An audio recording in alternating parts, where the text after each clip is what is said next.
राधे राधे दोस्तों। तो बरसाना और नंदगांव के बाद हम पहुंच गए हैं गोवर्धन की परिक्रमा के लिए। हम ये ऑटो से करने जा रहे हैं। बहुत से लोग हैं जो इसको पैदल भी करते हैं। तो सबसे पहले जो कुंड है वो उद्धव बिहारी जी का टेम्पल और कुंड है।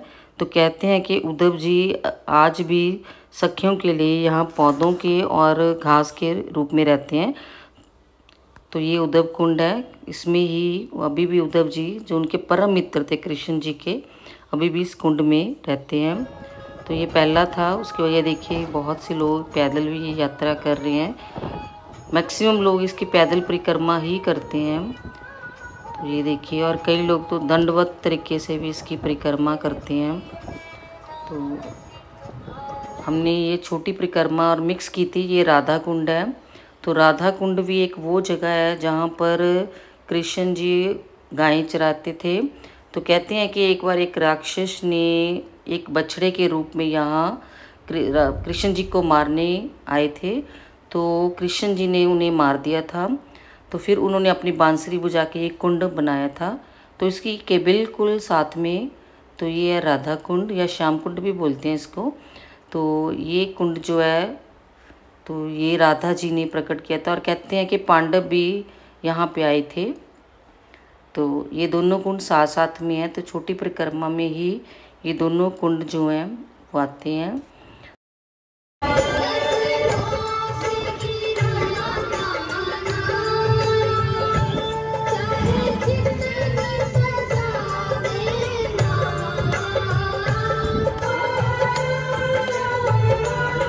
श्याम कुंड के बाद ये अगला कुंड, इसे कुसुम सरोवर कहते हैं। तो कहते हैं कि यहाँ राधा जी और कृष्ण जी गुप्त रूप से मिलते थे और राधा रानी अपनी सखियों के साथ यहाँ फूल एकत्रित करके करती थी कृष्ण जी के लिए।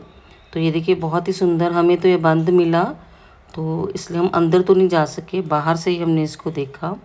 तो इसके बाद मानसी गंगा जो है वो नेक्स्ट हमारा डेस्टिनेशन है।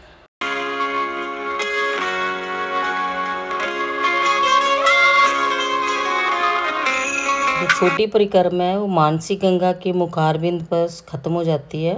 तो कहते हैं कि एक बार नंद बाबा, यशोदा मैया और सभी ब्रजवासियों के मन में गंगा स्नान की इच्छा जागृत हुई। तो वो ब्रज से निकल पड़े और शाम होते होते वे सभी गोवर्धन पहुँचे। तो उन्होंने यहाँ रात व्यतीत करने का सोचा। तो श्री कृष्ण जी ने इस गंगा को मानसिक रूप से यहाँ प्रकट किया था गिरिराज की फुटहिल पर। तो सभी ने सुबह यहाँ पे स्नान किया। तो इसकी बहुत महत्वता है, यहाँ स्नान की भी बहुत महत्वता है। तो ये देखिए, और यहाँ मंदिर भी बना हुआ है। तो इसी में भी हमने परिक्रमा की। तो ये सभी यहाँ स्नान करते हुए मानसी गंगा में